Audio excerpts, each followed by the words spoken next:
এদিকে শিরোপা রেসে টিকে থাকার লড়াইয়ে কাল নামছে ফর্টিস এফসি। বিকাল 3:30টায় তাদের প্রতিপক্ষ রহমতগঞ্জ। এই ম্যাচ দিয়ে পেশাদার ক্যারিয়ার রীতি টানবেন মামুনুল ইসলাম।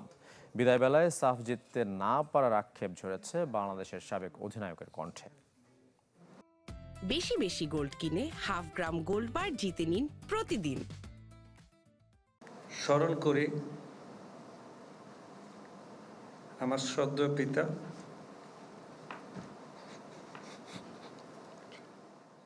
যার অনুপ্রেরণায় হয়েছিলেন ফুটবলার, 3 মাস আগে বিদায় নিয়েছেন সেই বাবা। পেশাদার ক্যারিয়ারের ইতি টানার আনুষ্ঠানিকতায় প্রিয়জন স্মরণে অশ্রুসিক্ত মামুনুল ইসলাম। প্রথা ভেঙে জাতীয় দলের সাবেক এই অধিনায়কের বিদায়ী প্রেস কনফারেন্সের আয়োজন করেছিল তার দল ফর্টিস এফসি। ক্যামেরার সামনে প্রায় 3 দশকের ফুটবল ক্যারিয়ারের স্মৃতির ঝাঁপি খুলে দিয়েছিলেন অ্যাটাকিং মিডফিল্ডার।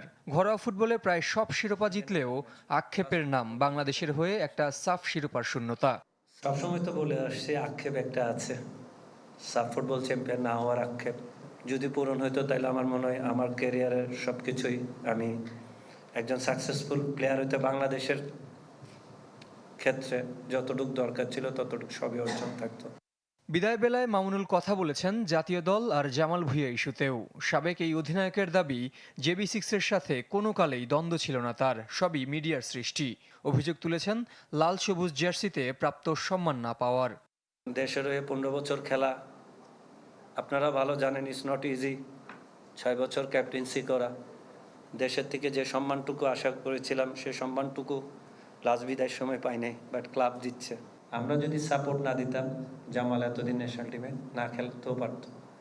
জামাল যখন ক্যাপ্টেন হয়েছে তখনও সাপোর্ট দিয়েছি, জামাল যখন আসছে তখনও সাপোর্ট দিয়েছি, স্টিল নাও এখনো পর্যন্ত জামালকে সাপোর্ট দিই। বুটজোড়া তুলে রাখলেও ফুটবলের সাথেই থাকতে চান মামুনুল। আর্থিক সহায়তা পেলে পূরণ করতে চান একাডেমি গড়ার স্বপ্ন। জহির সাগর, চ্যানেল 24, ঢাকা।